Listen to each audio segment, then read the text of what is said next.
فکر کن وسط یه پارتی باشی، یه خانوم با یه آقایی که فکر می‌کردی شوهرشه دارن میرقصن که یه آقا با یه خانم دیگه وارد بشه و تازه بفهمی که بین این جماعت یه روابط هزار وجهی وجود داره که تو هر زاویه‌اش پر از خیانت و چرک و کثافت لونه کرده. اینجا دقیقاً اونجاییه که میگن شیطون دو دستی بشکم میزنه.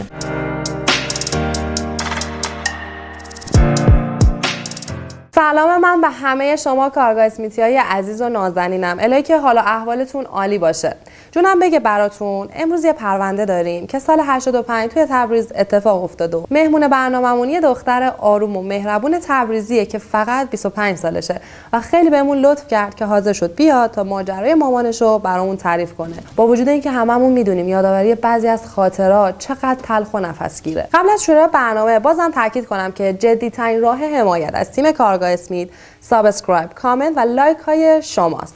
پس یا علی. خب حالا وقتشه بریم سراغ سارینا و ماجرای هولناکی رو بشنویم که برای مامانش اتفاق افتاده. یادآوری کنم به درخواست این دختر نازنین همه اسامی پرونده تغییر پیدا کردن. وقتی این اتفاق افتاد تو چند سالت بود؟ 6 سال. پس نباید چیز زیادی یادت باشه. نه راستش خیلی سری من اون موقع فرستادن خونه عمم توی ارومیه. اما یه دوقلو داشت که تقریبا همسن من بودن. برای همین زیاد دلتنگ مامان بابا نمی‌شدم.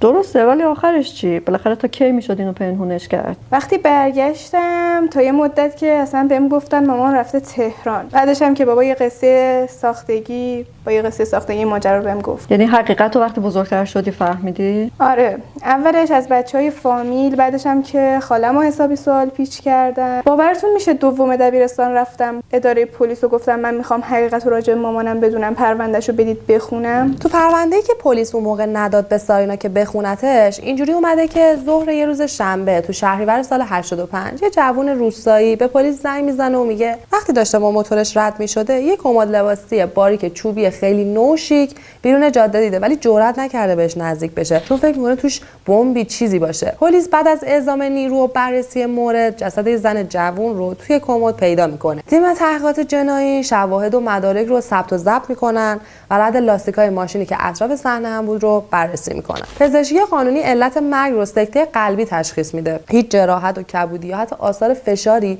روی صورت و بدن جسد وجود نداشت. البته توی معاینات دی ان ای جنسی مردی توی بدن مقتول پیدا شد ولی هیچ نشونه و علامتی مبنی بر تجاوز جنسی یا خشونت جنسی هم دیده نمیشد. ولی خب چرا کسی که کشته نشده و به خاطر سکته فوت کرده بعد جسدش اینجوری به بیرون شهر منتقل شده باشه؟ با توجه به لباس مجلسی و نوع آرایش صورت و موی مقتول حدس اولیه پلیس این بود که این زن توی مهمونی یا مراسمی مثل عروسی سکته کرده و صاحبان مراسم به دلایلی که برای پلیس مجهول بود فقط خواستن خودشون از شر جسد خلاص کنن. هیچ وسیله شخصی از مقتول کنار جسد وجود نداشت، مثلا کیف یا تلفن همراه.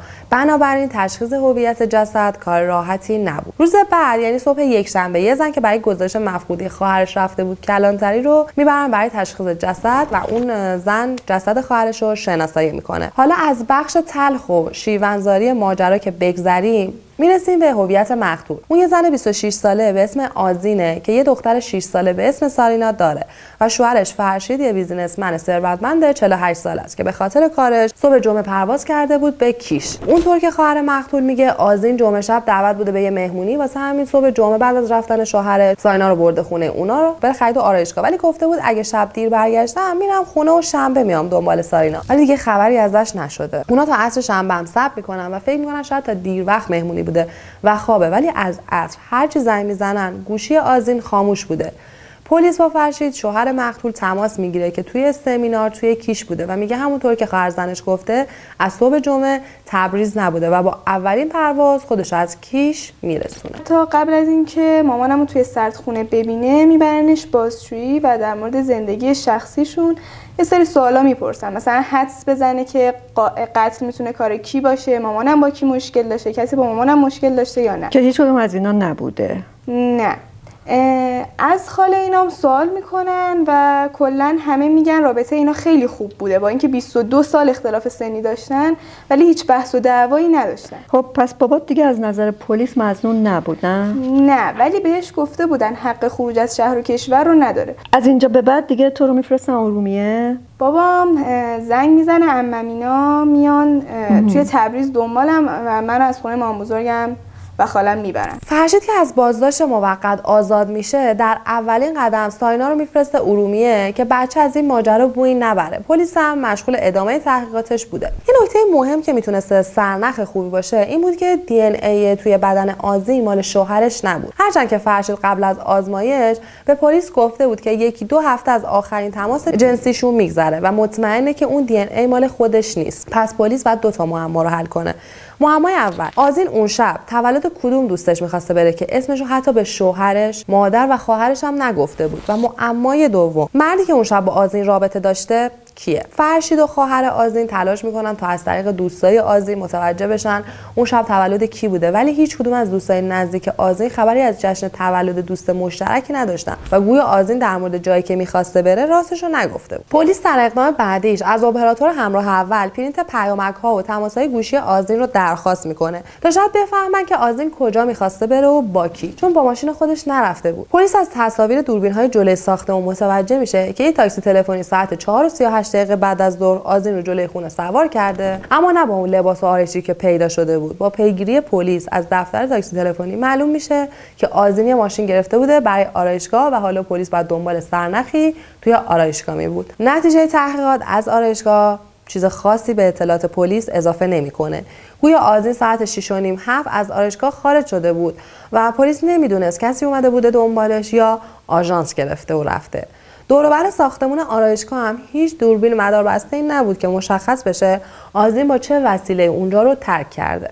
ولی دوربین‌های داخل ساختمون تصویر آذین رو با همون لباس و آرایش توی راهرو جلوی آسانسور ثبت کرده بودن. دسترسی پلیس به پرینت و تماس و پیامک‌های آذین مشکل بزرگی از پرونده حل میکنه. آخرین تماس‌ها و پیامک‌ها از یه شماره‌ای بود که پلیس صاحب سیم کارت رو پیدا میکنه و سرزده میرن به محل کارش. یه جوون 29 ساله بوده، توی طلا فروشی کار میکرده توی یه پاساژ. اسمش هم اگه اشتباه نکنم میلاد بوده.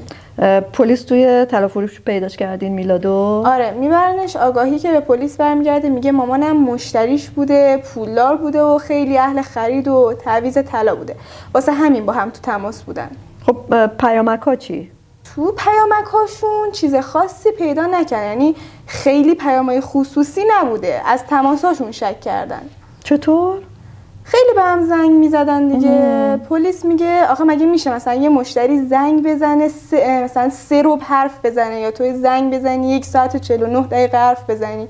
یعنی توی این 4 ماهی که به نظر میاد شما تماستون شروع شده، مگه ایشون چه قصد خرید یا تعویض داشته؟ بعضی روزا هم 3-4 بار تماس داشتین توی یه روز، اونم توی این مدت، یا حتی اصلا توی ساعت غیر اداری مثلا دیر وقت شب. خب میلاد میگه دیگه ما دوست معمولی بودیم، درد و دل میکردیم. همین؟ نه دیگه، بالاخره از اینجا به بعد دروغاش میخوره به بنبست. آقا میلاد تو بازداشت موقت میمونه تا وقتی که نتیجه آزمایش دی ان ای معلوم میکنه که آذین با ایشون رابطه جنسی داشته و حالا دیگه باید ماجرای دوست معمولی و درد و دل و خرید و تعویض طلا رو بکنه تو بغچه و در بغچه رو گره بزنه و بشینه رو راست با پلیس حرف بزنه. و اما بخش جذاب و دارک ماجرا رو الان واسهتون تعریف میکنم. آذین حدوداً 4-5 ماه قبل از مرگش واسه اولین بار با فرشید رفته بودن به اون مغازه و یه سرویس طلا خریده بودن. میلاد ادعا میکنه که آذین قبل از رفتن شماره‌شو داده بوده به میلاد تا خبر رسیدن یه دستبند مدل جدید رو بهش بده. میلاد میگه آذین با شوهرش مشکل خاصی نداشته، ولی به هر حال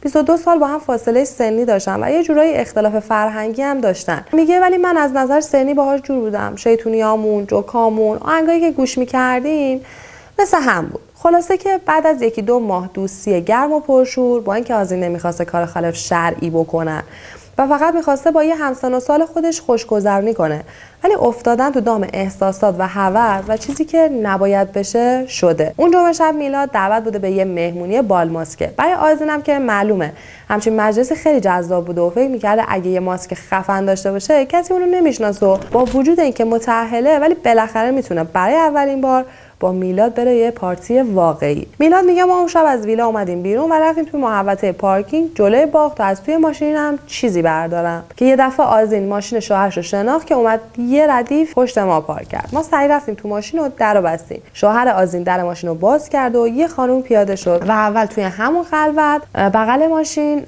شلوارش رو درآورد تا دامن مینی جوب بپوشه که شوهر آذین یه شوخی ناجوری باهاش کرد و نشست و کمکش کرد تا بند جورابش رو ببنده و پای زنه رو یه گاز کوچولو گرفت و بعدم جفتشون ماست زدن و رفتن سمت ویلا. یه حال آذین بد شد. اول خیلی هول کرد که نکنه شوهرش ما رو دیده باشه. بعدش هم که فهمید شوهرش دروغ گفته و صبح نرفته کیش. ولی از همه بدتر اون زنی بود که همراهش بود. مسئله فقط خیانت نبود. آذین شروع کرد گریه کردن جوری که نفسش بند اومد و فقط میگفت بی پدرای بی حیا. من فهمیدم خانومه زنداداش آذین بوده که 6-7 ماه قبل از برادر آذین طلاق گرفته بوده. آذین فقط فحش میداد و توی کیفش دنبال گوشی میگشت. نمیدونم میخواست به کی زنگ بزنه و چی بگه که یهو بالا آورد و از حال رفت. من اول فکر کردم فشارش افتاده و قش کرده. هی صداش زدم. یکم آب پاشیدم تو صورتش. فکر کردم شوک شده. فکر کردم فهمیده زنداداشش به خاطر رابطه با فرشید طلاق گرفته و انقدر حالش بد شده. یه ربع گذشت به هوش نمی اومد. ما عرق خورده بودیم، مواد زده بودیم. من خودم هم حالم سر جاش نبود. بعدش هم میترسیدم زن مردمو ببرم بیمارستان تو اون حال و وضع. تا اینکه عین یخ شد و نفس نمیکشید. دیگه فهمیدم تموم کرده ولی نمیدونستم باید چیکار کنم. میلاد مامانمو پیاده میکنه و میشونه کنار یه درخت و سوار ماشین میشه و میره. ولی زنگ میزنه به صاحب مجلس و میگه که بابام بدحاله، من دارم میرم خونه، فقط حواست به دوست دخترم باشه که الان میاد تو. اگه هنوز هاته یا پاداد به یه کسی براش یه ماشین بگی که برگرده خونه. هنوز هاته؟ حالا ماجرا داره میرسیم بهش. یعنی خودش مامانتو نذاشته بود تو کمد؟ نه، یه جورایی فرار کرده بود. همون صابخونه و دوست دخترش مامانو پیدا میکنن و اولش کشون میبرنش لای درختای باغ. وقتی مهمونا رفتن میندازنش تو کمد و میبرنش بغل یه جاده. خب بابا تو کی دعوت کرده بود اونجا؟ دوست دختر همون صاحب مجلس که تو ویلاش جشن بال ماسک گرفته بود. دوست دختره با زن سابق داییم آشنا بود و اونو دعوت کرده بود.